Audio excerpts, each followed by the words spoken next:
বাটিতে জল আর 1 চামচ বেকিং সোডা দিয়ে 200 গ্রাম মতো ছোলার ডাল 7 থেকে 8 ঘন্টা ভিজিয়ে রাখবার পর ভালো করে জল ঝরিয়ে নিয়ে আরো 2-3 বার করে ধুয়ে নিলাম। এবার একটা কাপড়ের উপর ডালটা এইভাবে ছড়িয়ে দিচ্ছি ভালো মতো ড্রাই হবার জন্য। ডাল ভালো করে ধুয়ে প্রপার শুকনো হওয়াটা কিন্তু খুব জরুরি। ডালটা কাপড়ে ছড়িয়ে দিয়ে 15 মিনিট মতো ছেড়ে দিলাম শুকনো হতে।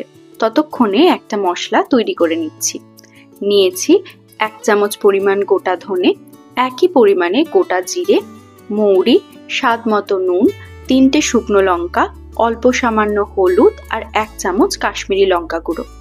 তাওয়া গরম হয়ে এলে দিলাম 4টে কারি পাতা। এটা একদমই অপশনাল, তোমরা ভালো না লাগলে স্কিপ করতে পারো। সব মশলাগুলো একসাথে দিয়ে ফ্লেমটা মিডিয়ামে রেখে ড্রাই রোস্ট করে নিচ্ছি। এরপর ঠান্ডা করে একটা গুঁড়ো মশলা তৈরি করে নেব। এদিকে 15 মিনিট হয়ে গেছে। ডালটা আরও একটা শুকনো কাপড় দিয়ে হালকা হাতে মুছে নিচ্ছি যাতে এক্সট্রা জল না থাকে। একদম ডালটা ভাজার জন্য তৈরি। এবার কড়াই রিফাইন তেল ভালো মতো গরম হয়ে এলে ফ্লেম হাইতে রেখে ডালগুলো তেলে দিয়ে দিচ্ছি।